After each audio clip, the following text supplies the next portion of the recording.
Holmes had been in one of his moods of restless inactivity for several days, a condition far more intolerable to his nature than even the most taxing investigation. He had refused food with unusual obstinacy, smoked incessantly, and spent long hours stretched upon the sofa, his keen eyes fixed upon the ceiling as though attempting to extract from it some elusive truth. "You perceive, Watson," said he that morning, without turning his head, "that London has become, for the moment, intolerably dull." "I should not have thought so," I replied, setting aside my medical journal. "There is always crime enough to occupy your attention." "Crime, yes," he returned languidly, "but not the right sort. Petty theft, domestic quarrels, vulgar violence, these things lack distinction. They do not stimulate the intellect." I was about to offer some mild protest when there came a sound which caused Holmes to sit upright with an abruptness that startled me. It was a knock at the door.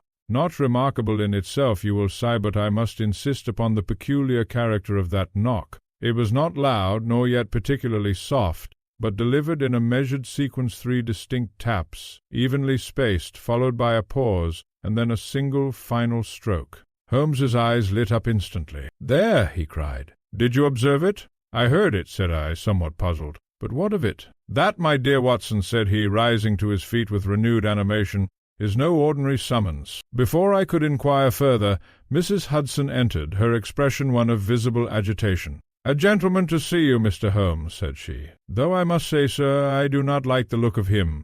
Holmes smiled faintly. "Few do, Mrs. Hudson. Pray show him in." A moment later our visitor entered. He was a man of middle height, though his stooping posture made him appear shorter. His face was pale to the point of pallor, and his features bore the unmistakable marks of recent strain. His eyes, dark, restless, and deeply set, moved rapidly about the room, as though in search of something unseen. "Mr. Sherlock Holmes?" he said, his voice low and uncertain.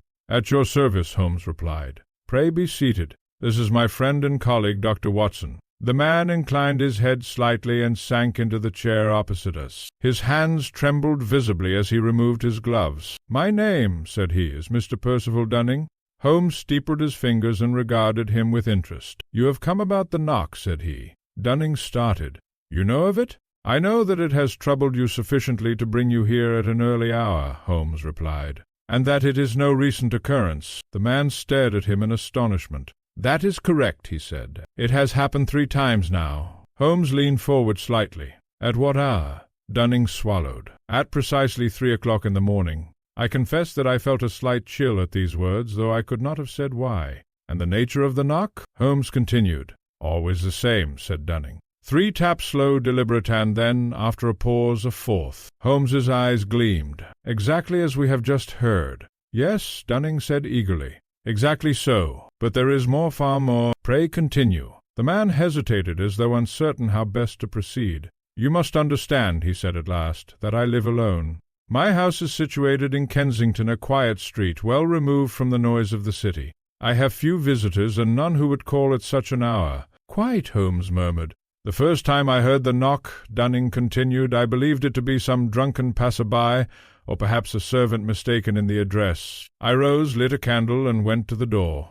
There was no one there." Holmes nodded slightly, as though this confirmed some private expectation. "The second time," Dunning went on, "I was less inclined to dismiss it. I waited a moment before opening the door, but again there was no one." "And the third?"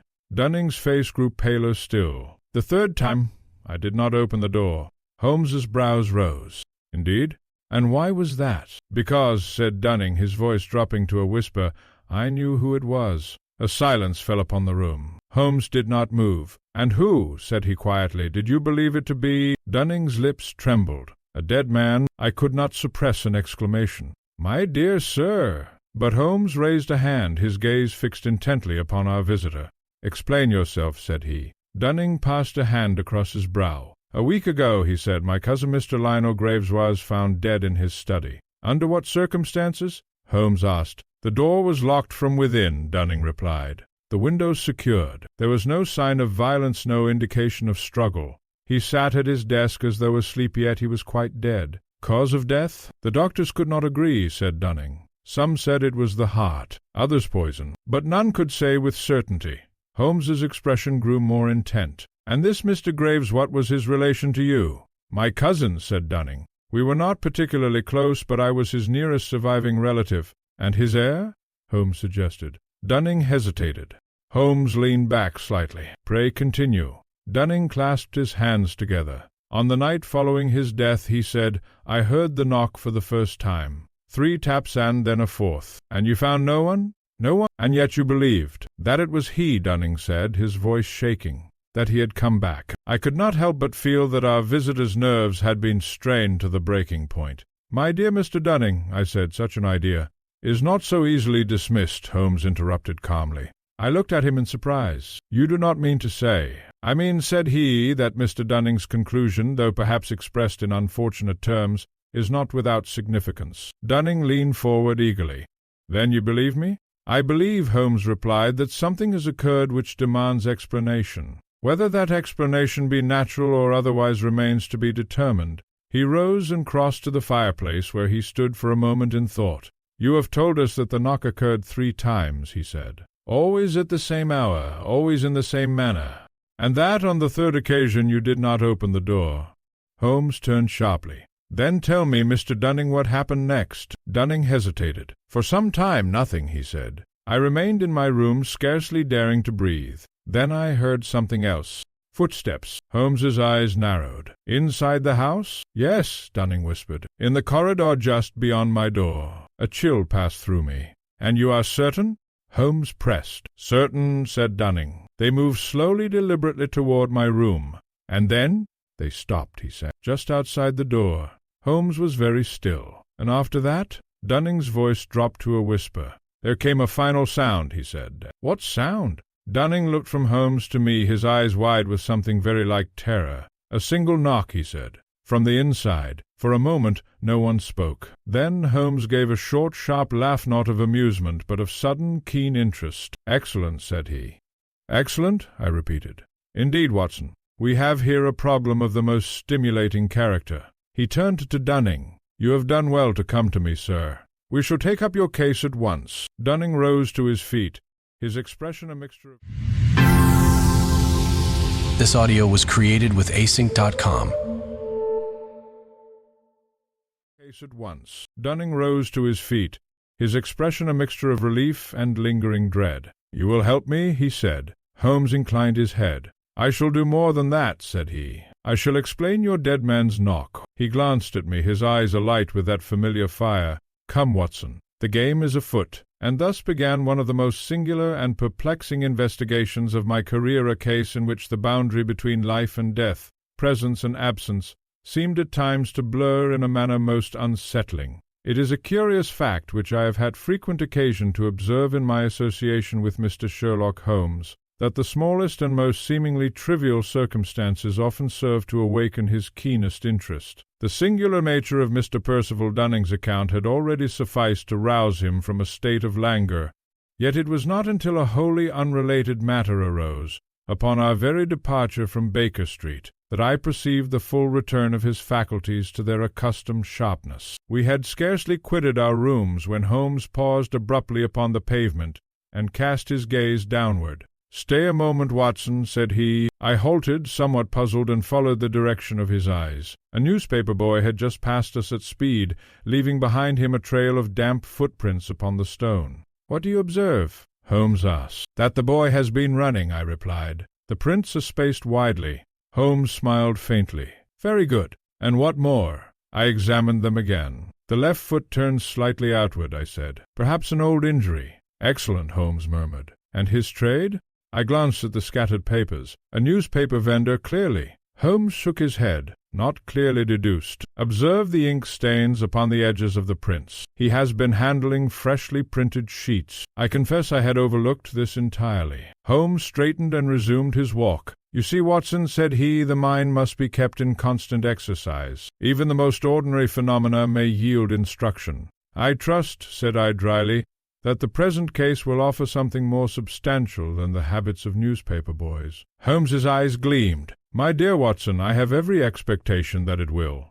A hansom cab having been secured, we conveyed Mr. Dunning to his residence in Kensington, a quiet and respectable street, lined with well-kept houses of uniform design. The fog, though lighter than before, still lingered in patches, softening the outlines of the buildings and lending to the scene a subdued and somewhat melancholy aspect. Dunning's house stood midway along the row, a modest yet comfortable dwelling, its exterior betraying nothing of the strange occurrences described within. "You will observe," said Holmes as we alighted, "that the situation is entirely ordinary. No sign of disturbance, no indication of intrusion." "That is precisely what troubles me," Dunning replied. "If there were some visible, coarse, broken lock or forced window, I might find reassurance in it. But this unseen presence—" Holmes raised a hand. "We shall deal with what is seen first, and what is unseen thereafter." We entered the house, where a single servant, a middle-aged woman of anxious demeanor, received us. "This is Mrs. Hargreaves," said Dunning.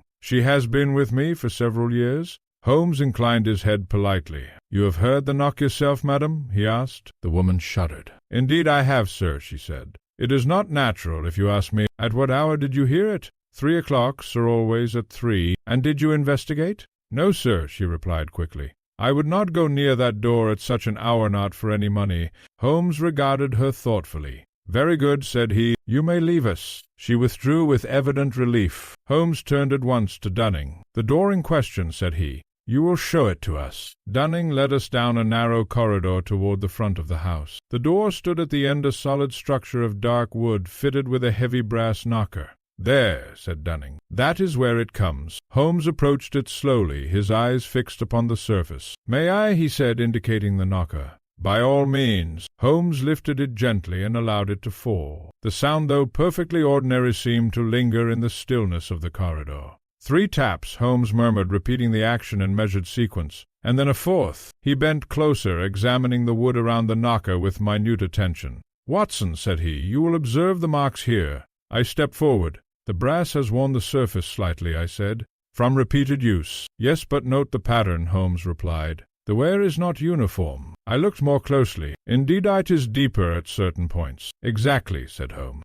"Exactly," said Holmes, "which suggests that the force applied to the knocker is not consistent. The first 3 strikes are measured, controlled. The 4th carries slightly greater weight." "You mean," I said, "that the person knocking alters his rhythm intentionally?" Holmes straightened. "Not merely intentionally, Watson, habitually." Dunning shifted uneasily beside us. "But surely that proves nothing," he said. "Anyone might knock in such a way." Holmes cast him a brief glance. "Anyone might," said he, "but few would do so repeatedly at the same hour with such precision." He turned from the door. "Now, Mr. Dunning, you will oblige me by showing us the study in which your cousin met his end." Dunning hesitated for a fraction of a second, so slight that I might have missed it had Holmes not already begun to observe him with increased interest. "Certainly," he said at last. "It is at the rear of the house." We followed him through the corridor and into a larger room overlooking a small garden. The study was well furnished, though somewhat austere in its arrangement. A heavy desk stood near the window, upon which were arranged several papers, an inkstand, and a closed ledger. "There," said Dunning, indicating the chair behind the desk. "That is where he was found." Holmes approached it slowly. "Seated?" he asked. "Facing the desk? And the door?" "Locked from within," Dunning replied. "The police were obliged to force it." Holmes nodded, his attention already fixed upon the details of the room. He examined the desk, the papers, the chair, then moved to the window. "Secured," he murmured, testing the latch. "No sign of tampering." He turned to me. "Watson, what is your impression?" I looked about, striving to adopt something of Holmes's method. "The room appears undisturbed," I said. "No sign of struggle. If there was foul play, it was accomplished without violence." "Very good," Holmes said. "And what of the man himself?" "I did not see the body," I admitted. "No, but you have heard the account," Holmes replied. "A man found seated as though asleep, yet dead. No visible injury. No clear cause." I frowned. "It suggests poison," I said. Holmes's eyes flickered. "Perhaps," he said. "Though poison, as you know, rarely leaves so neat an impression." He bent suddenly, his attention drawn to the carpet near the desk. "What is it?" I asked. Holmes pointed. "A slight indentation," he said. "Here, just beside the chair." I knelt beside him, but could perceive nothing beyond a faint irregularity in the fabric. "I see nothing of consequence," I admitted. "Nor would you unless you were looking for it," Holmes replied. "It is the mark of a second footstep." "A second? But you said the room was undisturbed." Holmes smiled faintly. "I said it appeared so." He rose and began to pace slowly about the room. "Consider, Watson. A locked door, a secured window, and yet evidence, however slight, of another presence. Dunning gave a short, nervous laugh. "That is impossible," he said. "The police examined everything. They found nothing." Holmes stopped and turned to him. "The police," said he, "are admirable in many respects. Observation is not always among them." Dunning flushed slightly. "You suggest, then, that someone was in this room at the time of my cousin's death?" "I suggest," Holmes replied, "that the possibility cannot be dismissed." He moved to the desk and opened the ledger, turning its pages with quick, practiced movements. "What was your cousin's occupation?" he asked. "He was a solicitor," said Dunning. "He dealt in private matters, estates, contracts, that sort of thing." "Indeed?" Holmes paused at a particular page. "And these entries recent clients?" Holmes's eyes lingered for a moment longer than seemed necessary, then he closed the book. "Very interesting," he murmured. I noted the remark, but he offered no explanation. Instead, he turned his attention to the walls, examining the paneling, the shelves, and even the space above the mantelpiece with meticulous care. "Holmes," I said at last, "what are you seeking?" "An inconsistency," he replied. "And have you found one?" He paused. "What is it?" Holmes glanced at me, then away. "For the moment, Watson," said he, "it is sufficient that I have observed it. I confess that this withholding of information irritated me, though I was accustomed to it." Meanwhile, Dunning had grown visibly agitated. "You speak of footprints of another presence," he said. "But what has this to do with the knocking? With the footsteps in my corridor?" Holmes turned to him. "Everything," said he quietly. "How so?" Holmes folded his arms. "Your cousin dies under circumstances which such at the very last unseen company. Within days you begin to receive nocturnal visits marked by a distinctive knock, repeated with precision." Dunning swallowed. "And on the third occasion the visitor does not remain outside but enters." Dunning's face paled. "The footsteps," he whispered. "But how?" he cried. "The door was locked." Holmes's eyes gleamed. "My dear sir," said he, "we are dealing with a problem which hinges not upon force but upon access." "Access?" I repeated. Holmes nodded. "The question is not how the visitor entered but how he was permitted to do so." I stared at him. "Permitted?" Holmes did not elaborate. Instead, he moved once more to the door of the study and examined the lock with great care. "Watson," said he, "you will observe the keyhole." I leaned closer. "It appears quite..." This audio was created with async.com. "You will observe the keyhole." I leaned closer. "It appears quite ordinary," I said. Holmes shook his head. "On the contrary, it has been recently used in a manner inconsistent with its design." "In what way?" He straightened. "That," said he, "is a matter I shall demonstrate in due course." He turned then to Dunning, his expression once more composed. "For the present, Mr. Dunning, I must ask you a final question." "Anything," said the man eagerly. Holmes fixed him with a steady gaze. "On the night of the third knock," he said, "you did not open the door. Yet you heard footsteps within the house. And you are certain, absolutely certain, that you had secured every entrance before retiring?" Dunning hesitated. "I believe so." Holmes's eyes sharpened. "You believe so?" Yes, I am certain," Dunning said quickly. "Everything was locked." Holmes held his gaze for a moment longer, then inclined his head slightly. "Very good," said he. He turned to me. "Come, Watson, we have seen enough for now." "Enough?" I exclaimed. "But we have scarcely begun." Holmes allowed himself a faint smile. "On the contrary," said he, "we have begun exceedingly well." As we made our way back toward the front of the house, I could not shake the impression that Holmes had already advanced far beyond the facts as they stood before us. At the door he paused once more and glanced back at the corridor. "The knock," he said softly. 3 strokes and a fourth. He turned to Dunning. "You will do nothing tonight," he said, "no matter what you hear." "No matter what you hear," Holmes repeated firmly. "You will remain in your room." Dunning nodded reluctantly. "Very well." Holmes placed his hat upon his head. "We shall return," said he, "and when we do, I trust we shall have something more." As we stepped out into the grey light of the afternoon, I turned to him at once. "Holmes," I said, "you have discovered something you have not told me." He glanced at me sidelong. "My dear Watson," said he, "you would not thank me for premature conclusions. Then at least tell me this, what do you make of the knock?" Holmes paused, his expression thoughtful. "It is not a summons," he said at last. "No?" "No," he replied. "It is a signal." "A signal for what?" Holmes's eyes gleamed faintly. "That," said he, "is what we must now determine." It was one of those peculiar intervals in a case when, though the facts appear few and scattered, The mind of Sherlock Holmes is already engaged in weaving them into a pattern invisible to all others. I had observed this state before indeed. I had come to recognize it as a precursor to some decisive development and, yet I could never quite rid myself of a certain impatience when confronted with it. We returned to Baker Street in silence, Holmes wrapped in thought, I in speculation. The fog had begun to lift, though it still clung stubbornly to the lower reaches of the city, giving to the streets a wavering, uncertain quality, as though London itself were reluctant to reveal its full form. Holmes threw himself into his chair upon our arrival and reached at once for his violin. "Music, Watson," said he. "When logic fails to illuminate, harmony often succeeds." "I should have thought logic had already taken you some distance," I replied. Holmes drew the bow lightly across the strings, producing a low, contemplative note. "Distance, yes," said he, "but not yet direction." I seated myself opposite him. "You spoke of a signal," I said. "The knock 3 strokes and a 4th. What sort of signal could it be?" Holmes did not answer immediately. Instead, he played a brief, wandering phrase, then set the instrument aside. "Tell me, Watson," he said, "what is the purpose of a signal?" "To communicate," I replied. "Precisely. And to whom?" "To another party." Holmes inclined his head. "Then we must ask ourselves, who is the intended recipient?" "Mr. Dunning, surely," I said.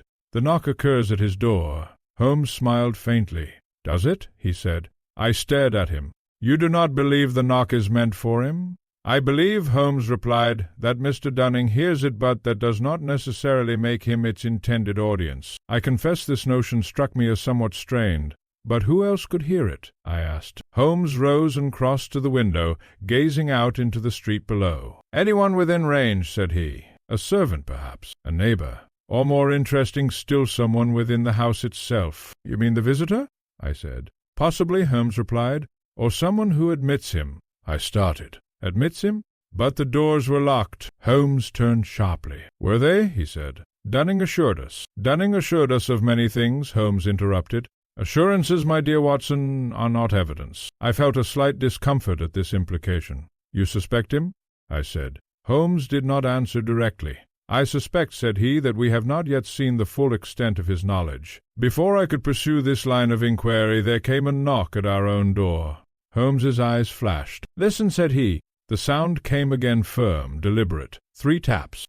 A pause, then a 4th. I sprang to my feet. "Holmes!" I exclaimed. "It is the same." Holmes's expression had changed at once from abstract contemplation to keen alertness. "Precisely," said he, "and therefore most instructive." Mrs. Hudson entered, visibly flustered. "A gentleman to see you, Mr. Holmes," she said, "though I cannot say I like the manner of his knocking." Holmes smiled slightly. "Few do, Mrs. Hudson. Pray show him in." A moment later our visitor entered. He was a man of imposing stature, broad-shouldered and well-dressed, with a face marked by strong features and a certain severity of expression. His eyes, however, betrayed a degree of unease which contrasted with his otherwise confident bearing.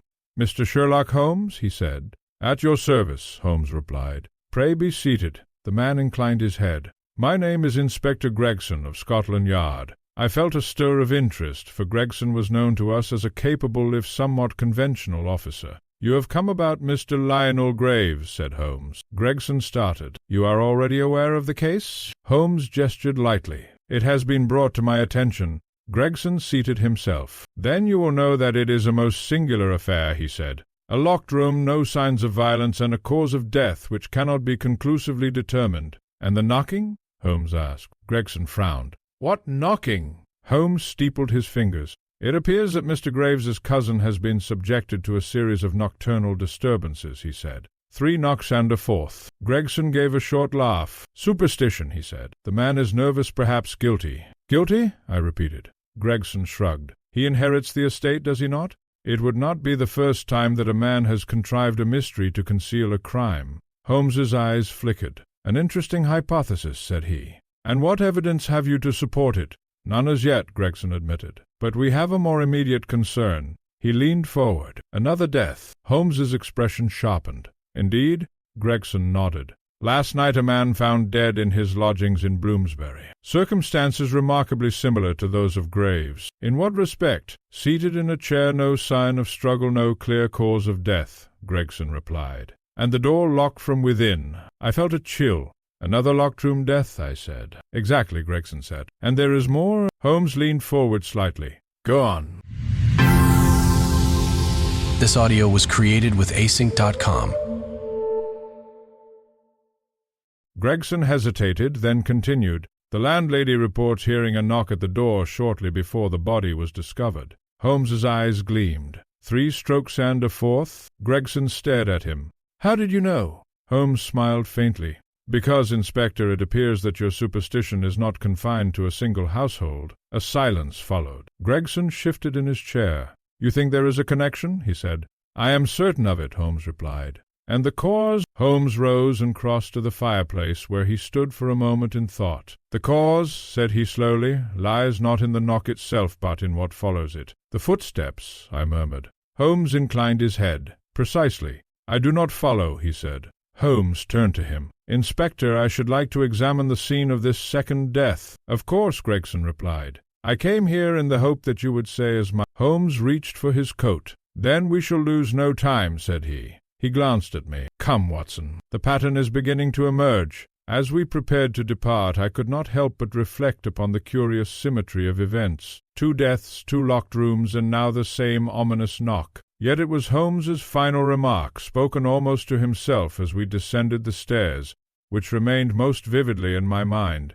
"The 4th knock," he murmured. "It is not an ending but a beginning. If the first death, that of Mr. Lionel Graves, had presented itself as a curiosity, troubling yet contained within the walls of a single household, the second transformed the matter into something far more grave. No longer could it be dismissed as an isolated anomaly. A pattern, as Holmes had remarked, was beginning to take shape, and patterns, in his experience, were seldom without purpose. We accompanied Inspector Gregson at once to Bloomsbury, where the unfortunate victim had been discovered. The district, though respectable, bore a more transient character than Kensington. Its lodgings were frequently occupied by men of business, travellers, and those whose affairs kept them only briefly in London. The house in question stood upon a narrow street, its exterior unremarkable save for the small knot of onlookers gathered at a discreet distance. A constable stood at the door, who admitted us upon recognizing Gregson. "The body is upstairs, sir," said he, "just as it was found." "Very good," Gregson replied. "No one has disturbed the room?" "No, sir." We ascended the stairs, the boards creaking faintly beneath our weight, and were conducted to a modest chamber at the rear of the house. The scene at first glance bore an uncanny resemblance to that which Mr. Dunning had described. A man sat in a chair beside a small writing table, his posture composed, his head inclined slightly forward as though in thought. His features, however, were fixed in that unmistakable stillness which admits of no doubt. "Dead," I said quietly after a brief examination. Holmes stood beside me, his gaze intent. "And recently?" he added. Gregson nodded. "The landlady discovered him this morning," he said. He had not been seen since the previous evening. Holmes bent closer, his eyes scanning the face, the hands, the clothing of the deceased. "No signs of struggle," he murmured. "No visible injury. Just as in the first case," I said. "Just so." He straightened and turned his attention to the room itself. "Locked from within, you say?" he asked. Gregson pointed to the door. The key was found in the lock, on the inside. Holmes examined it briefly, then tested the mechanism. "Quite ordinary," he said. "And the windows?" "Secured," Gregson replied. "We have already checked them." Holmes crossed to the window and confirmed this for himself. "Indeed," he said. "No sign of entry or exit." He paused, then turned suddenly. "The knock," he said. "You mentioned that it was heard." Gregson nodded. "The landlady heard it shortly after 3 o'clock, he said. 3 taps and then a 4th. Holmes's eyes gleamed. "And did she open the door?" "No," Gregson replied. "She assumed it to be one of the other lodgers, or perhaps a mistake. It was only later, when the gentleman failed to appear, that she investigated." Holmes nodded slowly. "Just as in the first case," he said. I felt a growing unease. "Holmes," I said, "if the knock is the same and the circumstances are the same, then we must suppose that the same agency is at work." "Precisely," he replied. Gregson folded his... This audio was created with async.com.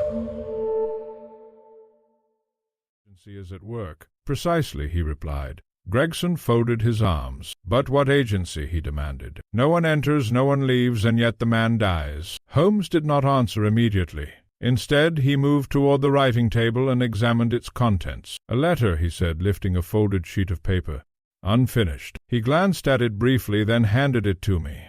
If the knocking continues tonight, I shall take measures. The sentence broke off abruptly. He was aware of it, I said. He had heard the knock before. Holmes nodded, which suggests that he was not chosen at random. Gregson frowned. You mean there is a connection between the two victims? Holmes's gaze sharpened. That is precisely what we must determine. He moved to the carpet near the chair and knelt, examining it closely. Ah, he said softly. What is it? I asked. Holmes pointed to a faint impression upon the floor. Another footstep, he said. Here and here. I strained to see it, but once again the marks were so slight as to be almost imperceptible. You are certain?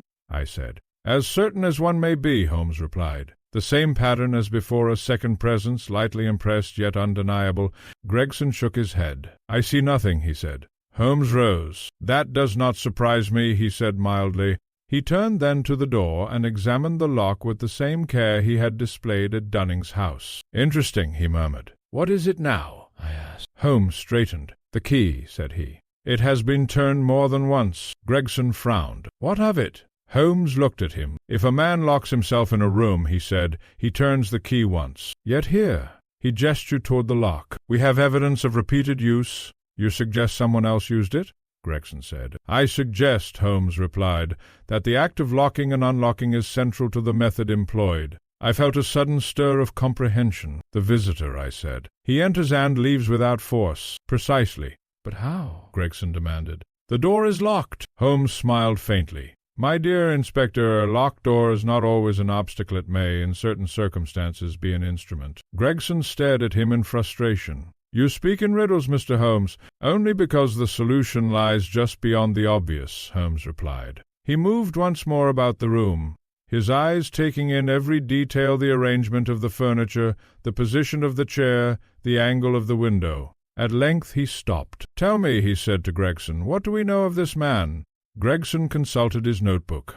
Name, Harold Bexley, a clerk by profession. No known enemies, no criminal record. Holmes's expression remained thoughtful. And his connection to Mr. Graves? Gregson hesitated. That, he said, is what we have yet to discover. Holmes nodded slowly. I think, said he, that we shall discover it sooner than you expect. He turned to me. Watson, what is your impression of the two cases? I considered carefully. The similarities are undeniable, I said. The locked rooms, the absence of violence, the knock all point to a single cause. And the differences? Holmes asked. I hesitated. I am not certain that I perceive any. Holmes smiled slightly. And yet they exist, he said. What are they? I asked. Holmes glanced at Gregson, then back at me. For the moment, said he, I shall keep that observation to myself. I could not suppress a sigh. Holmes! He raised a hand. Patience, my dear Watson. The time for explanation will come. He turned once more to Gregson. Inspector, I shall require a list of all persons connected with both Mr. Graves and Mr. Bexley, clients, associates, acquaintances. You believe the connection lies there? Gregson said. I am certain of it, Holmes replied. Gregson nodded. You shall have it. Holmes took up his hat. Then we shall return to Baker Street, said he. There is much to consider and little time in which to consider it. As we left the house and stepped once more into the grey afternoon, I found my mind filled with a growing sense of unease. 2 men dead, 2 locked rooms, and always the same deliberate, measured knock. I turned to Holmes. What happens tonight? I asked. Holmes's eyes gleamed faintly. Tonight, said he, we listen. It is one of the peculiar frustrations of my association with Mr. Sherlock Holmes, that at the very moment when I feel myself closest to grasping the truth, he draws away either into silence or into some line of thought so abstruse that I am left, as it were, suspended between comprehension and confusion. Such was my condition upon our return to Baker Street after the examination of the second death. Holmes spoke little during the journey. He sat with his long, nervous fingers pressed together, his keen eyes half closed, and his whole demeanour that of a man who sees, beyond the visible world, some intricate arrangement of causes and consequences which he alone is capable of perceiving. Upon reaching our rooms he at once removed his coat and seated himself at the table, drawing toward him a sheet of paper upon which he began to make a series of rapid notes. "Holmes," I said at last, "you have formed a theory." "A provisional one," he replied without looking up. "And it concerns the knock?" "It concerns everything," said he. I could not restrain my impatience. "Then why not share it?" I demanded. We have now 2 deaths, possibly more to come, and yet you withhold the very information which might assist in preventing another." Holmes paused, his pen suspended above the paper. "My dear Watson," said he gently, "it is precisely because I wish to prevent another that I must be certain of my ground. A premature conclusion is worse than none at all." He resumed his writing. I rose and paced the room. "You spoke of a difference between the 2 cases," I said. "What is it?" Holmes made no immediate reply. At length, however... This audio was created with async.com. "What is it?" Holmes made no immediate reply. At length, however, he set down his pen and leaned back in his chair. "Very well," said he, "you shall have your difference." He rose and crossed to the fireplace, where he stood with his back to me. "In the case of Mr. Graves," he said, "the victim was a man of means, engaged in private legal matters, and possessed of a certain discretion in his affairs." "And Mr. Bexley?" I prompted. "A clerk," Holmes replied. "A man of modest position, with no apparent connection to wealth or influence." "Then what connects them?" I asked. Holmes turned slightly. "That," said he, "is the question." I threw up my hands. "You give me the distinction, but not the explanation." Holmes smiled faintly. "Because the explanation lies in something you have not yet considered." "And what is that?" Holmes's eyes gleamed. "The knock itself." I stared at him. "We have considered nothing else." "On the contrary," said he, "we have considered its effect, its timing, its repetition, but not its meaning." "Meaning?" I repeated. "Yes, Watson, its meaning," Holmes said. "You heard it yourself. 3 taps followed by a 4th, a signal," I said. "You have already suggested as much." "Indeed. But what kind of signal?" I hesitated. "I cannot say." Holmes stepped closer. "Then let us examine it," he said. 3 taps was 1 tap. "Does it suggest nothing to you?" I shook my head. Holmes regarded me for a moment, then gave a slight shrug. "No matter. It will become clear in time." He turned away and resumed his pacing. "Now consider this," he continued. "In both cases the victim was aware of the knock prior to death." "Yes," I said. "Bexley even wrote of it." "Precisely. Which suggests that the knock is not merely an accompaniment to the crime, but a prelude to it." "A warning?" I suggested. Holmes shook his head. "Not a warning, a summons." "But you said earlier—" "I said it was not a summons to the man who hears it," Holmes interrupted. "That remains true." I felt my confusion deepen. "Then to whom is it addressed?" Holmes stopped abruptly and looked at me. "To the man who answers it," said he. "But no one answers it," I cried. "That is the whole mystery." Holmes's expression grew very still. "Is it?" he said softly. Before I could respond, there came a sound from below the opening of the front door, followed by hurried footsteps upon the stairs. A moment later, Mrs. Hudson burst into the room. "Mr. Holmes!" she exclaimed. "There has been another!" Holmes turned sharply. "Another death?" "Yes, sir," she said. "A gentleman just brought word found dead in his rooms not an hour ago." Holmes seized his hat at once. "Where?" "In Marylebone, sir," she replied. "And they say—" "Yes?" Holmes pressed. She hesitated. "They say there was a knocking," she whispered. Holmes's eyes flashed. "Of course there was—" He turned to me. "Come, Watson, we are late already." As we descended the stairs, I felt a growing sense of urgency and of dread. 3 deaths now, each preceded by the same ominous signal. Yet it was not until we had reached the street and secured a cab that Holmes spoke again. "Watson," said he, "you have observed that the interval between the knocks and the deaths is decreasing." I started. "Decreasing?" "The first occurred days after the initial disturbance," Holmes continued. "The second within a shorter span. And now the third, almost immediately." "You mean the killer is accelerating?" Holmes's expression was grave. "I mean," said he, "that we are approaching the culmination." The cab rattled through the streets, the fog once more thickening as evening drew on. The gas lamps flickered into life, casting long, wavering shadows upon the pavement. When at last we arrived at the address in Marylebone, we found the scene much as before. A modest house, a small crowd, and the quiet murmur of speculation. Inside, the arrangement was chillingly familiar. The victim, a man of middle years, sat in a chair by the window, his face composed, his body lifeless. "No sign of violence," I said, after a brief examination. "The same as before." Holmes nodded. "And the door?" "Locked," said the attending constable. "Key inside." Holmes moved quickly about the room, his eyes scanning every detail with heightened intensity. Then suddenly he stopped. "There," he said. I followed his gaze. Upon the table lay a small objective folded piece of paper. Holmes picked it up and opened it. "What is it?" I asked. This audio was created with async.com. He did not answer at once. Instead, he handed it to me. 3 then 1. Nothing more. I looked up. It refers to the knock, I said. Holmes's expression had grown very grave. Yes, said he, but it is more than that. What do you mean? Holmes took the paper from my hand. This, said he, is the hidden clue?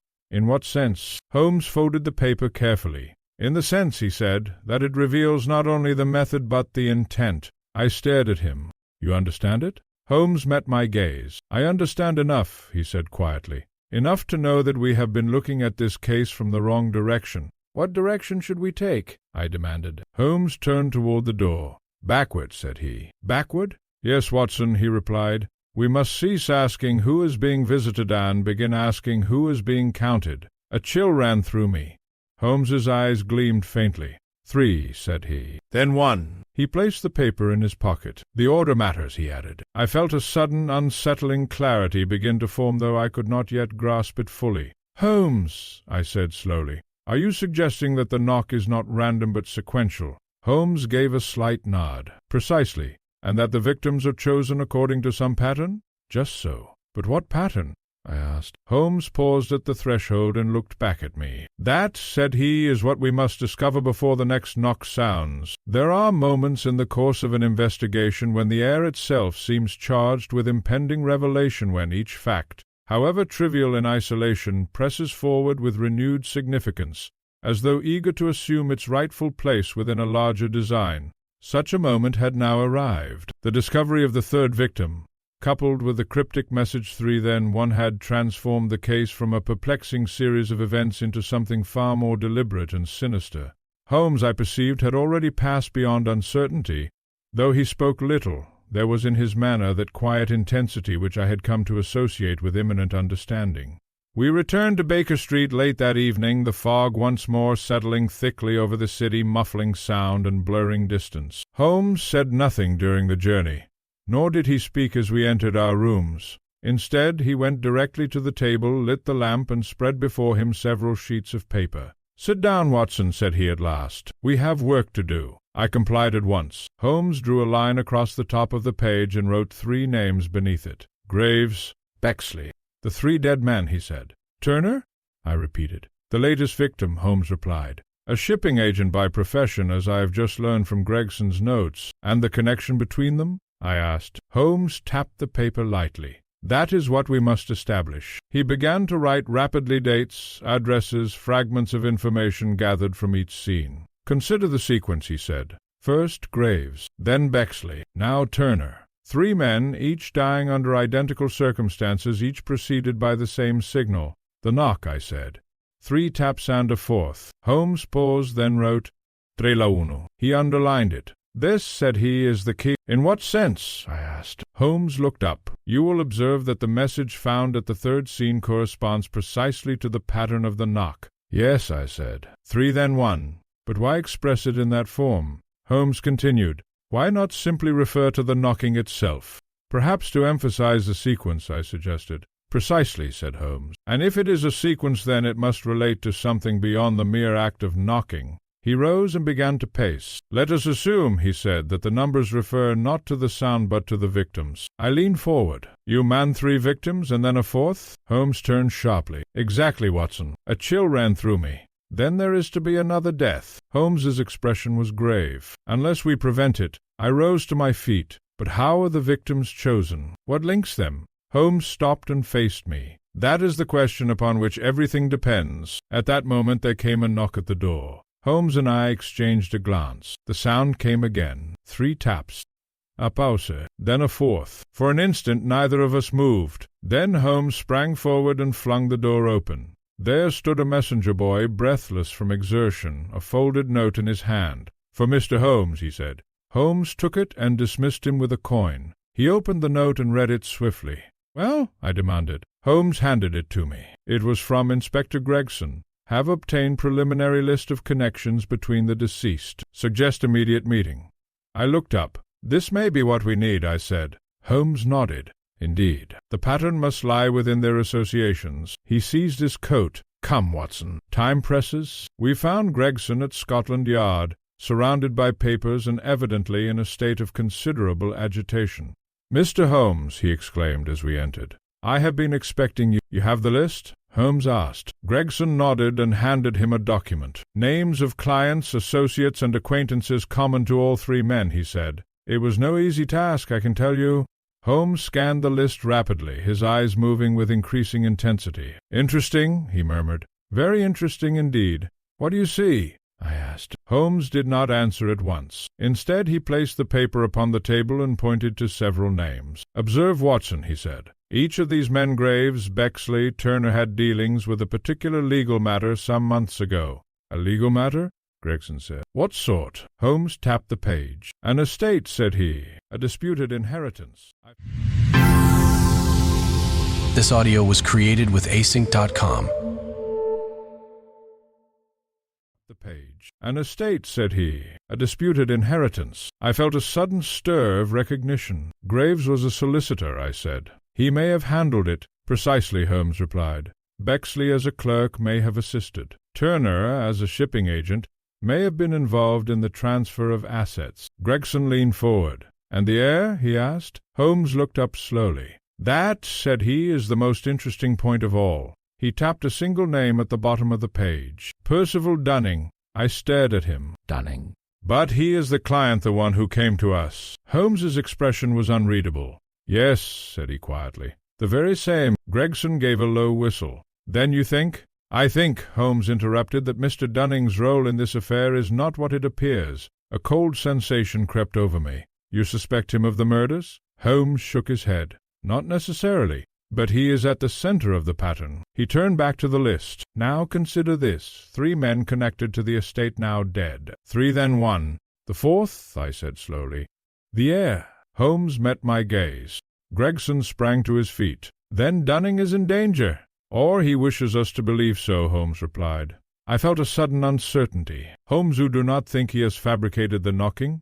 Holmes's eyes narrowed slightly. "I think," said he, "that Mr. Percival Dunning has told us only part of the truth." A silence fell upon the room. Gregson spoke at last. "What do we do?" Holmes took up his hat. "We return to Kensington," said he. "And this time we do not merely observe." "To what end?" Gregson asked. Holmes's expression hardened. "To catch the man who answers the knock." As we stepped once more into the fog-laden streets, I could not shake the growing sense that we stood upon the brink of something far more complex than we had at first imagined. 3 men dead, a 4th marked, and at the center of it all the very man who had come to us for help. "Holmes," I said quietly, "if Dunning is indeed the 4th, what happens when the knock comes tonight?" Holmes's eyes gleamed faintly in the dim light. "Then, Watson," said he, "we shall be ready. It has long been my observation that the most dangerous moment in any investigation is not when the facts are obscure, but when they begin at last to align. For it is then that action becomes inevitable, and with action comes risk." By the time we returned to Kensington that evening,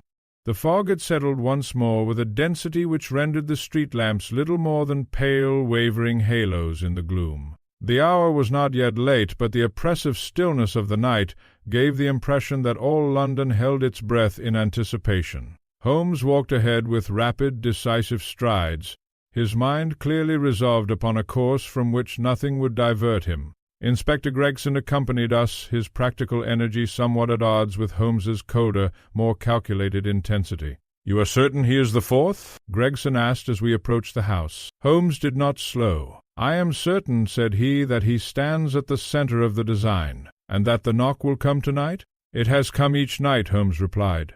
"Why should tonight be an exception?" We reached the door and were admitted at once by Mrs. Hargreaves, whose anxiety had, if anything, increased since our previous visit. "Oh, Mr. Holmes," she said, wringing her hands. "I do not like it, not at all. The house feels—" Holmes gave her a brief, reassuring nod. "You will retire early tonight, Mrs. Hargreaves," said he, "and whatever you may hear, you will not leave your room."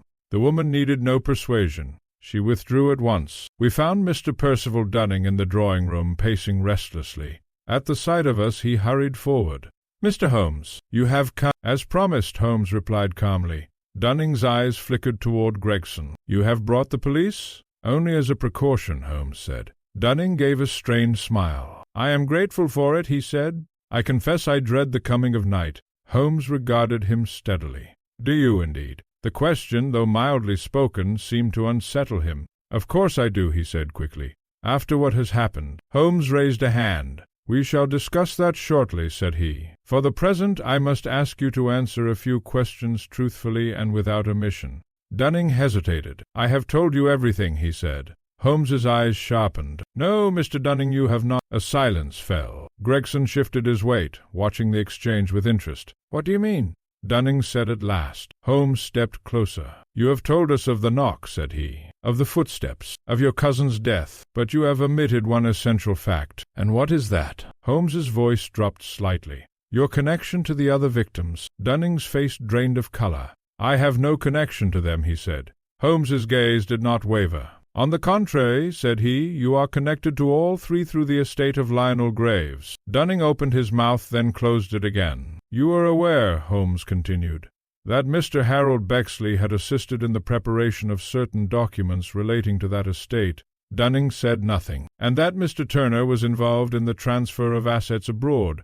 Still no reply. Holmes leaned forward slightly. "Why did you not tell us this?" Dunning's composure broke. "I did not think it relevant," he cried. "What has that to do with the knocking with the deaths?" Holmes's voice hardened. "Everything." Dunning sank into a chair, his hands trembling. "I swear to you," he said, "I had no part in their deaths." Holmes regarded him for a long moment. "I believe you," he said at last. Gregson raised his brows in surprise. "You do?"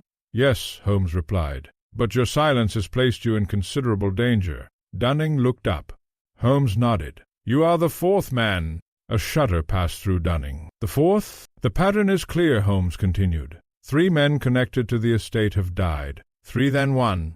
The sequence points to you." Dunning buried his face in his hands. "Then I am to die as well," he said. "Not if we can prevent it," Holmes replied. He turned to Gregson. "We must arrange the house." "Arrange it?" Gregson said. "Yes," Holmes replied. "Our adversary relies upon repetition upon expectation. Tonight we shall alter both." He began at once to issue instructions. "Mr. Dunning, you will occupy your usual room. You will behave precisely as you have on previous nights." Dunning looked up, startled. "You would have me wait for it?" "I would have you act naturally," Holmes said. "That is essential." He turned to Gregson. "You and your men will be stationed in the corridor bar out of sight. No movement until I give the signal." Gregson nodded. "And you?" Holmes's eyes gleamed faintly. "I shall be elsewhere." "Where?" I asked. Holmes smiled slightly. "At the point where the pattern breaks." I confess that this remark did little to clarify matters in my mind. "Holmes," I said, "you cannot mean to leave Dunning alone." "On the contrary," he replied, "he will not be alone." He glanced at me. "Watson, you will remain with him." I started.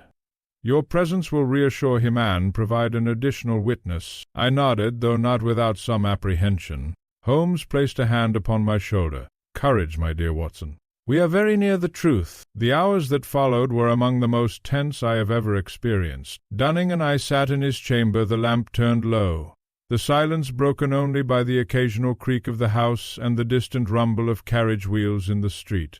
Dunning spoke little. His eyes remained fixed upon the door, as though he expected it to open of its own accord. "What if it comes?" he whispered at one point. "It will come," I replied, though I felt far. This audio was created with async.com. He whispered at one point. "It will come," I replied, though I felt far from certain. "And what then?" "We shall see," I said. The clock upon the mantel ticked steadily, marking the slow passage of time. At last it approached the hour of 3. I felt my pulse quicken. Dunning gripped the arms of his chair. It came. 3 taps. Deliberate. A pause, and then the 4th. Dunning gasped. "There," he whispered. "You hear it?" "I hear it," I said. We waited. No movement. No sound. Then faintly, unmistakably, in the corridor. They moved slowly, as Dunning had described, measured, deliberate, drawing nearer with each passing second. Dunning rose halfway from his chair, then sank back again. "They are coming," he said. The footsteps stopped. Just outside the door, a long silence followed. A single knock. From within, Dunning cried out. I sprang to my feet, and at that instant the door burst open. Holmes stood upon the threshold. "Now!" he cried. Behind him, Gregson and 2 constables rushed forward. But even as they entered, I saw that something had already occurred. The window previously secured now stood slightly ajar, and beyond it, in the fog-shrouded darkness, there came the faint sound of retreating footsteps. "He's gone!" Gregson shouted. Holmes moved swiftly to the window, his gaze fixed upon the street below. "No," said he quietly, "not gone." He turned, his expression calm but resolute, only revealed. I stared at him. "You saw him?" Holmes nodded. "I saw enough." Dunning clutched at him. "Who is it?" he cried. "Who comes to my door?" Holmes met his gaze. "The same man," said he, "who came to your cousin's. And the others?" Holmes's eyes darkened slightly. "Yes," said he. A silence fell. Gregson turned sharply. "Then we must pursue him." Holmes raised a hand. "No," said he. "Not yet." "Not yet?" Gregson exclaimed. "But he is within reach." Holmes's voice was firm. "He will return." Dunning stared at him in horror. "Return?" Holmes inclined his head. "Yes," said he, "because the pattern is not yet complete." I felt a chill. "Holmes, you mean—" Holmes turned to me, his eyes gleaming faintly in the dim light. "I mean, Watson," said he, "that tonight was not the end." He paused. "It was the beginning of the trap. There are occasions in my friend Sherlock Holmes's career when his actions appear, even to those most familiar with his methods, to border upon recklessness. Yet experience has taught me that such moments, far from being the product of impulse, are in truth the culmination of a carefully constructed design, one in which every apparent risk conceals a deeper calculation. The events of that night in Kensington left us all in a state of heightened agitation, though none more so than Mr. Percival Dunning.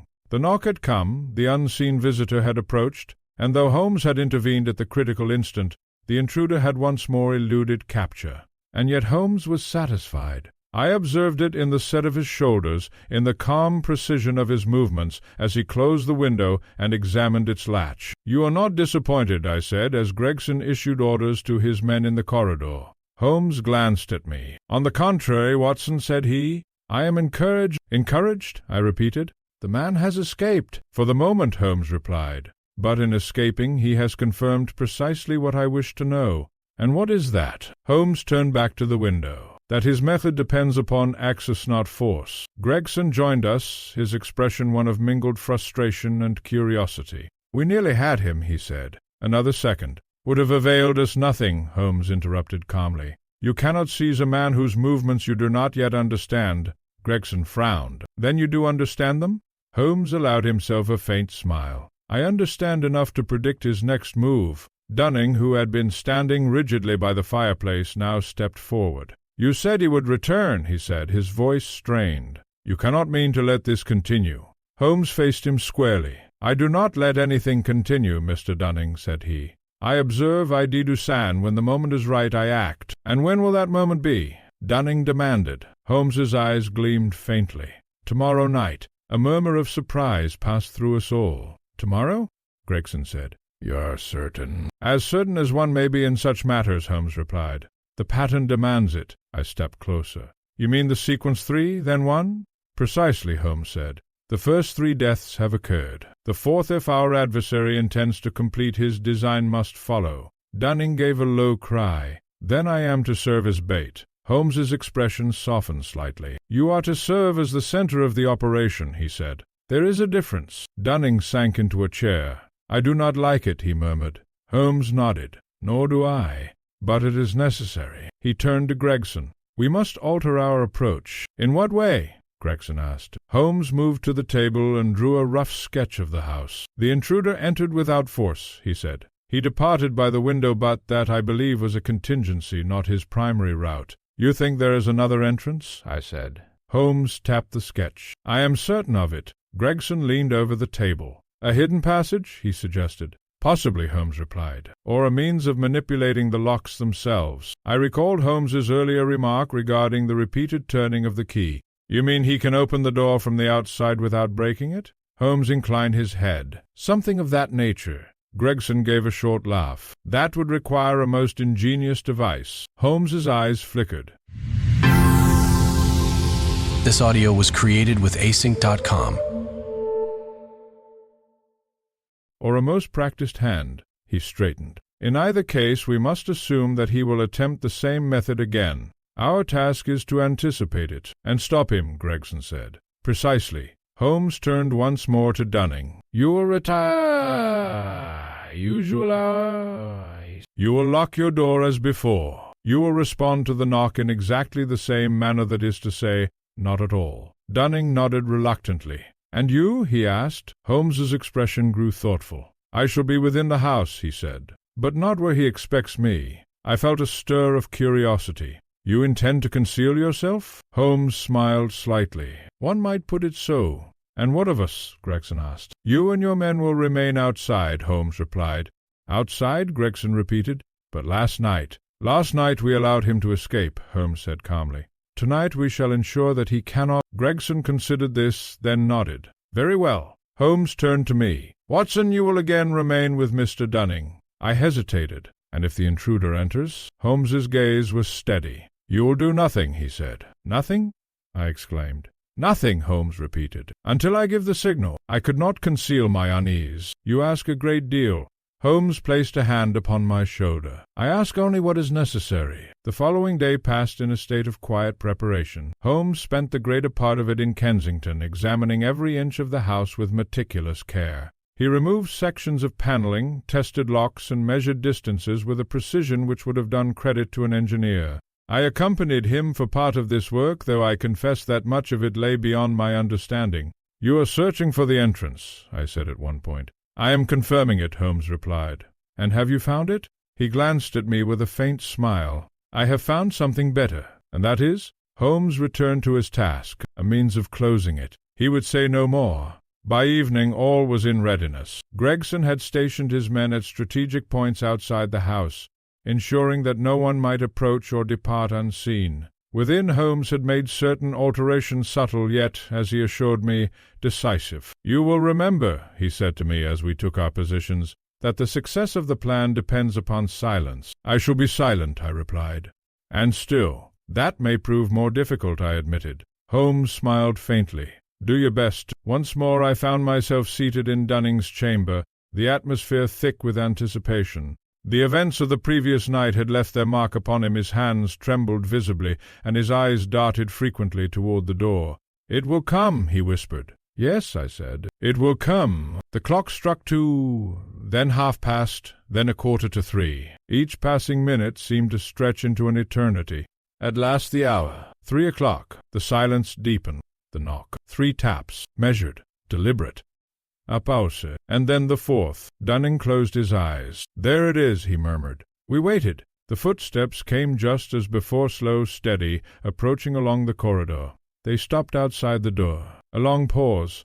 The handle turned. Slowly, silently, the door opened. A figure slipped inside, tall, moving with uncanny precision. My heart pounded, yet I remained still as Holmes had instructed. The figure advanced a step, and in that instant Holmes's voice rang out from the darkness. "Now!" The room exploded into motion. A lamp flared to life. Gregson and his men burst in from a concealed panel behind the wall.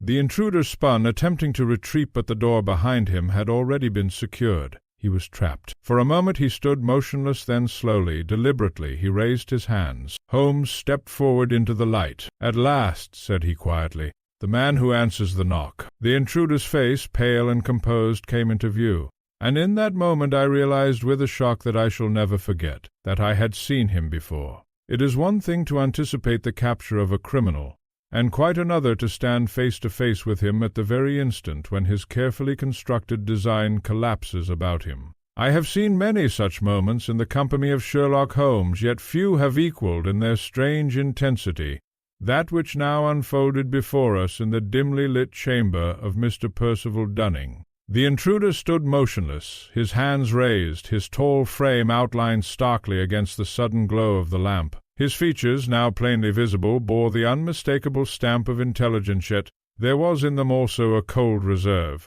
a self-possession which did not easily yield to fear. Inspector Gregson stepped forward at once. "You are under arrest," said he. "Make no attempt to resist." The man inclined his head slightly, as though acknowledging a formal courtesy. "I had no such intention," he replied. His voice struck me at once calm, measured, and curiously familiar. Holmes regarded him steadily. "I think, Watson," said he quietly, "that you recognize our visitor." I stared at the man more closely. Yes, I said slowly. I have seen him before, but where? Holmes's eyes gleamed faintly. In this very house, said he. A sudden recollection came to me. The servant! I exclaimed. No, not the servant, but Mrs. Hargreaves's nephew, Holmes finished, who called here briefly upon our first visit. The man gave a faint smile. Your memory does you credit, Dr. Watson. Gregson frowned. You were in the house before? He demanded. On several occasions, the man replied calmly. Holmes stepped closer. And under several guises, no doubt, said he. The man's smile widened slightly. One must adapt to circumstance. Gregson seized his arm. That will do, said he. You can explain your circumstances at the yard. Holmes raised a hand. Permit me a moment, Inspector, said he. There are certain points which I should like clarified here.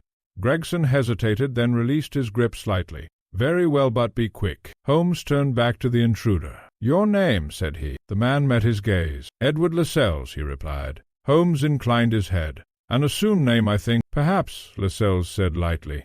Holmes did not pursue the point. You have shown considerable ingenuity, Mr. Lascelles, he said. The knock, the locked rooms, the apparent impossibility of your movements each displays a high degree of planning. Lascelles gave a small bow. You are generous, Mr. Holmes. I am accurate, Holmes replied. He gestured toward the door. You entered without force by means of a manipulated lock. Lascelles's eyes flickered. And you departed when necessary by the window, Holmes continued. A secondary route, employed only when your primary method was compromised. Gregson looked from one to the other. You mean to say he could open locked doors from the outside, he said. Holmes nodded. With the aid of a simple yet effective device, he said. Inserted through the keyhole, engaging the mechanism from within. Lascelles smiled faintly. A refinement upon an old principle, he said. Holmes inclined his head. Indeed. I stepped forward. And the knock? I said. What purpose did it serve? Lascelles turned his gaze upon me. A signal, he said. To whom? I asked. To myself, he replied. I stared at him. That is absurd. Holmes raised a hand. Not entirely, Watson, said he. The knock served to establish rhythm, to mark the moment of entry, and to ensure that the occupant was alert, yet passive. Lascelles nodded. Precisely. But why the pattern 3, then 1? I persisted. Lascelles' expression grew more intent. Because, he said, it was... This audio was created with async.com. Lascelles' expression grew more intent. Because, he said, it was necessary. Holmes's eyes sharpened. Necessary for what? Lascelles hesitated. For completion, he said at last. A silence fell. Holmes studied him closely. You refer to the sequence of victims, he said. 3 men connected to the Graves estate and then the 4th. Lascelles's gaze flickered toward Dunning. Dunning shrank back. Why, he cried. What have I done to you? Lascelles regarded him with a curious detachment. Nothing, he said. Then why? Because you remained, Lascelles replied simply. I felt a chill. Holmes's voice was quiet. Lascelles drew a slow breath. Your cousin, Mr. Graves, he said, addressing Dunning, was not the man you believed him to be. Dunning stared at him. What do you mean? He was engaged, Lascelles continued, in a series of transactions legal in appearance but fraudulent in substance. The estate in question was not his to dispose of. Gregson frowned. You accuse a dead man, he said. I state a fact, Lascelles replied. Holmes remained silent, watching him. The others, Bexley, Turner, they were complicit, Lascelles went on. They assisted in the preparation, the concealment, the transfer of assets. And Dunning? I asked. Lascelles's gaze returned to him. He was the beneficiary, he said, whether knowingly or not. Dunning shook his head wildly. I knew nothing of this. I swear it. Holmes spoke at last. I believe you, he said. Lascelles gave a faint shrug. It matters little, he said. The result is the same. Gregson stepped forward again. And that result is murder, he said sharply. Lascelles met his gaze without flinching. Call it what you will. Holmes's voice cut in, cold and precise. You sought to eliminate all those connected with the fraud, said he. To erase the Chenand, perhaps to claim some form of justice. Lascelles inclined his head slightly. Justice is a flexible term, Mr. Holmes. And the knock? I said. Why that particular pattern? Lascelles's lips curved into a faint smile. A reminder, he said. Of what? Of order, he replied. 3 then 1. Cause then consequence. Holmes's eyes darkened slightly. You play a dangerous game, Mr. Lascelles. Not any more, Gregson said, tightening his grip. You'll answer for this." Lascelles did not resist. "I have answered," he said quietly. Holmes regarded him for a long moment. "Not entirely," said he. Lascelles raised an eyebrow. "No?" Holmes stepped closer. "There is one point which remains unexplained," he said. "A point upon which the entire case turns." Lascelles's expression did not change. "And what is that?" Holmes's gaze was steady. "How did you ensure that each victim remained seated calm without resistance?" A silence fell. Lascelles's eyes flickered just for an instant. Then he smiled. "A simple matter," he said. "Preparation." Holmes did not move. "Chloroform?" I suggested. Lascelles shook his head. "Too crude," he said. "Then what?" I asked. Lascelles's smile deepened slightly. "Suggestion," he said. Holmes's eyes gleamed. "Ah," said he softly. I felt a sudden unease. "You mean you spoke to them? Persuaded them?" "In a manner of speaking," Lascelles replied. "A man who expects a visitor who has been conditioned to anticipate a pattern will often comply without question." Holmes nodded slowly. "The knock prepares the mind," he said. "The footsteps confirm the expectation. And by the time you enter the victim is already resigned." "Precisely," Lascelles said. I shuddered. "It is monstrous." Lascelles's expression remained calm. "It is effective." Gregson gave a sharp tug on his arm. "That will do," he said. "You can explain the rest at the yard." Holmes stepped back. "Yes," said he, "I think we have heard enough." As Lascelles was led away, he turned once more toward Holmes. "You are an extraordinary man, Mr. Holmes," he said. "Few would have seen the pattern." Holmes inclined his head. "And fewer still would have enacted it," he replied. Lascelles gave a faint smile. "Perhaps," he said. Then he was gone. A heavy silence settled upon the room. Dunning sank into a chair, his face pale but relieved. "It is over," he said. Holmes looked at him. "Yes," said he quietly, "it is over. Yet as we left the house that night I could not help but feel that the case had left behind it something more than the mere resolution of a crime. For in the measured knock 3 strokes, and then a fourth, there lingered an echo of something cold, deliberate, and deeply unsettling. It has ever been the habit of my friend Mr. Sherlock Holmes, upon the successful conclusion of a case, to gather together the scattered threads of the mystery, and weave them into a coherent whole for the benefit of those less gifted in the art of deduction. Though I had stood at his side throughout the events in Kensington, and had witnessed both the capture of Edward Lascelles and the confession which followed, I was nevertheless conscious that the deeper structure of the affair, the subtle interplay of clue and inference still, eluded me in several important particulars. It was upon the following morning, therefore, as we sat together in our familiar quarters at Baker Street, that I prevailed upon Holmes to illuminate those final obscurities which lingered in my mind. Holmes had risen late, as was his custom after a night of exertion, and now reclined in his armchair, his long fingers steepled beneath his chin, his keen eyes fixed upon the curling tendrils of smoke which rose from his pipe. "You are dissatisfied, Watson," said he at length, without turning his gaze. "I am incomplete," I replied. "The facts are before me, but the reasoning which binds them is not yet wholly clear." Holmes smiled faintly. "An honest admission and a commendable one," said he. "Very well. Let us examine the case from the beginning." He rose and crossed to the table, upon which he placed a sheet of paper. "We begin," he said, "with the first and most striking feature, the knock. 3 taps and a fourth," I said. "Precisely. A detail so peculiar that it must, by its very nature, be intentional. Now, what purpose could such a pattern serve?" "A signal," I replied. "You said as much." "Yes, but a signal to whom?" Holmes asked. "To the victim, I had thought." Holmes shook his head. "That was your first error," said he gently. "The knock was not intended for the victim but for the perpetrator." I frowned. "For himself?"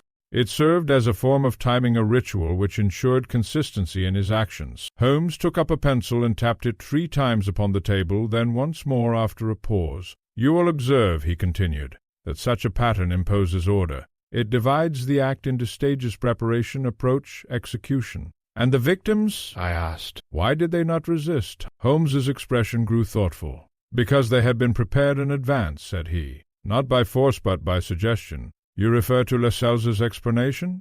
"In part," Holmes replied, "but more importantly to his method. Each victim had experienced the knock on previous nights, harmless, unexplained, yet persistent." "A conditioning," I said slowly. "Precisely," Holmes replied. "By the time the final visit occurred, the victim had come to associate the sound with nothing more than a disturbance, irritating perhaps, but not threatening. And so when the intruder entered, He encountered no resistance, Holmes finished. I nodded. That explains the absence of struggle, I said. But what of the locked rooms? Holmes smiled slightly. Ah, yes, the illusion of impossibility, said he. A favorite device among those who wish to mislead. He took up a small object from the table, a slender instrument of metal, delicately fashioned. This, said he, is a replica of the device employed by Lascelles. I examined it with interest. It appears to be some form of hook, I said. Precisely, Holmes replied. Inserted through the keyhole, it engages the inner mechanism, allowing the operator to turn the key from without, and thus to lock the door after leaving, I said. Or to unlock it before entering, Holmes added. The locked room, Watson, is often no more than a trick of perspective. I set the instrument down. And the footsteps? I asked. Dunning heard them clearly. Holmes nodded. As he was meant to, said he. Lascelles took care to make his presence known up to a point. To heighten the effect? To control it, Holmes replied. Each element, the knock, the footsteps, the silence, served to guide the victim's expectations. I leaned back, considering. And the sequence 3, then 1? I said. That remains the most curious aspect. Holmes's eyes gleamed faintly. Indeed, said he. It was that detail which first suggested to me that the case was not merely a series of murders but a progression. He wrote upon the paper, Graves, Bexley. 4 men connected by a single event, the fraudulent estate, he said. 3 had participated directly. The 4th, the heir remained, and Lascelles sought to complete the sequence, I said. Just so. But why express it as 3, then 1? I persisted. Holmes turned toward me. Because it was not merely a count, said he. It was a statement of intent. I frowned. I do not follow. Holmes tapped the paper. 3 men the cause, he said. 1 man the consequence. A chill ran through me.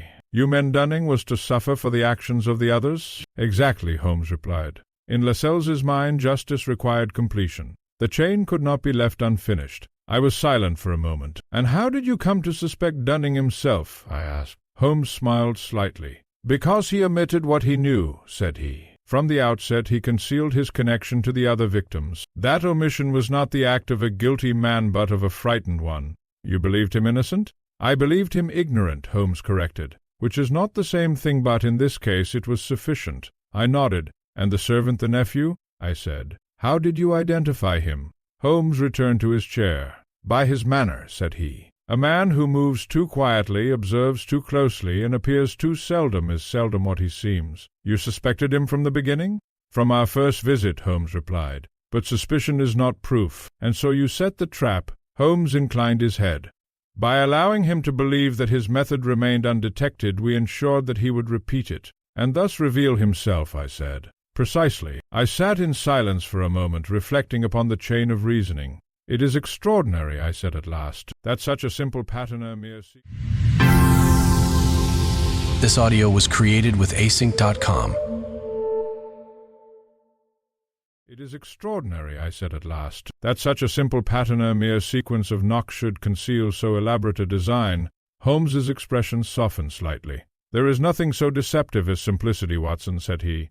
The most intricate schemes are often built upon the smallest foundations. He rose and moved to the window, gazing out upon the bustling street below. And what of Lascelles? I asked. Do you believe his motive was truly justice? Holmes was silent for a moment. At times, said he at last, a man convinces himself that his actions serve a higher purpose. Whether that purpose justifies the means is another matter.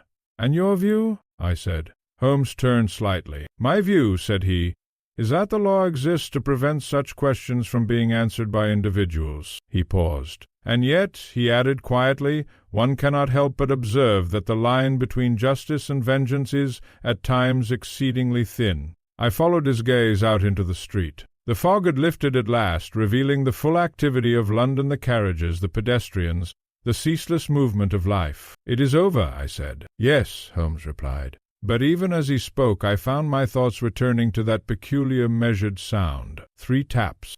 A pausa. And then the 4th. A pattern at once simple and sinister, now resolved but not easily forgotten. It is a curious feature of those cases which leave the deepest impression upon the mind that their conclusion, however decisive, rarely dispels entirely the atmosphere which gave them birth. Though the matter of Edward Lascelles and the so-called dead man's knock had been brought to its lawful termination, there lingered about it a certain chilly suggestion of design so coldly deliberate that it resisted the comforting finality of justice. In the days which followed his arrest, the particulars of the case became known, in part, to the public. The newspapers seized eagerly upon the more sensational aspects: the locked rooms, the mysterious knock, the elusive intruder who had moved unseen through respectable households. Yet, as is often the case, they grasped only the surface of the affair.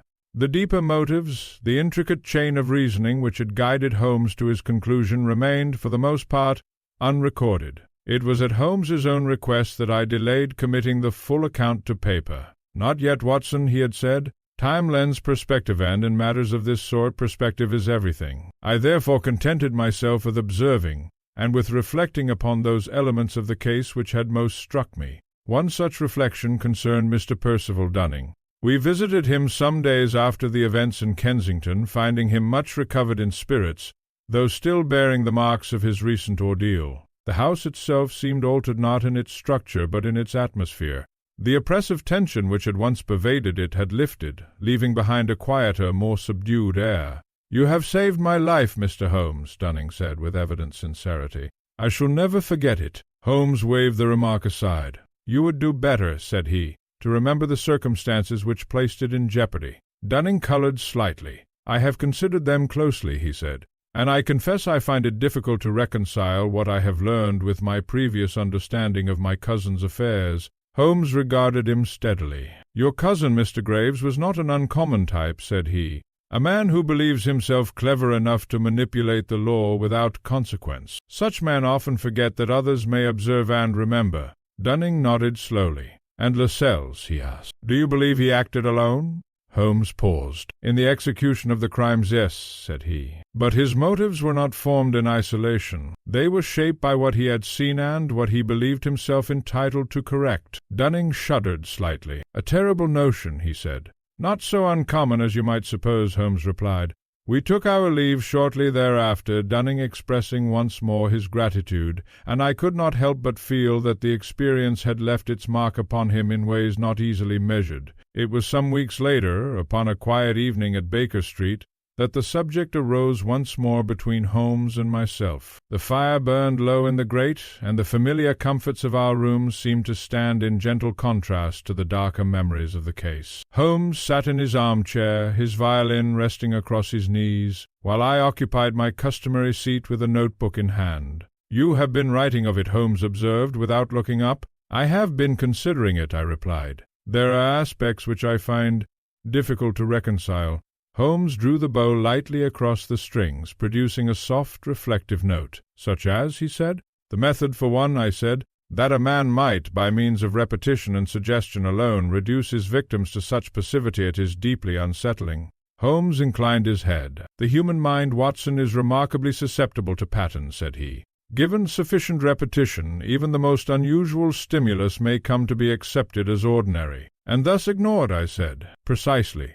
I closed my notebook. "And yet," I continued, "it was that very pattern which led you to the truth." Holmes smiled faintly. "The same instrument which deceives may also reveal," said he. "It depends entirely upon the observer." I studied him for a moment. "You saw in the knock not merely a sound but a structure," I said. Holmes nodded. "A structure implies intention," he replied. "And intention, once recognized, may be followed to its source. And that source, in this case, was a man who believed himself an agent of justice." Holmes's expression grew more serious. "Belief," said he, "is a powerful motivator. It may elevate or it may corrupt. In Lascelles's case it did both. I considered this. Do you think," I said slowly, "that there was any truth in his claim? That the others were indeed guilty?" Holmes was silent for a moment. "I think," said he at last, "that there was enough truth to sustain his conviction and enough uncertainty to make it dangerous." "And Dunning?" Holmes looked up. "Dunning was the least culpable of the four," said he, "which is precisely why Lascelles reserved him for last." I felt a chill. "As the consequence," I said. A silence fell between us. At length Holmes rose and moved to the window. The night beyond was clear, the fog absent at last, and the gas lamps shone steadily along the street. "It is a curious thing," he said, "that a case so dependent upon sound should leave behind such a silence." I joined him at the window. "Silence?" I said. Holmes nodded. "The absence of the knock," said he. "After so many nights of expectation, its disappearance is almost as striking as its presence." I listened. The street was quiet, no unusual sound, no measured tapping upon wood. And yet in my mind I could still hear it. 3 taps. A pause, and then the 4th. "I doubt I shall ever hear a knock in quite the same way again," I said. Holmes allowed himself a faint smile. "Then the case has served its purpose," said he. "In what sense?" "In sharpening your perception," Holmes replied, "which after all is the only lasting benefit of such experiences." He turned back toward the room and took up his violin once more. "And now, Watson," he added, "I think we may safely return to more ordinary matters." He began to play softly at first, then with increasing assurance filling the room with a melody at once contemplative and serene. I resumed my seat and opened my notebook, for though the case of the dead man's knock had reached its conclusion, I felt that its full account, its intricacies, its lessons, and its peculiar atmosphere deserved to be preserved. And if, in setting it down, I have succeeded in conveying even a portion of that strange and chilling design which lay behind it, then I shall consider my efforts well repaid. This audio was created with async.com.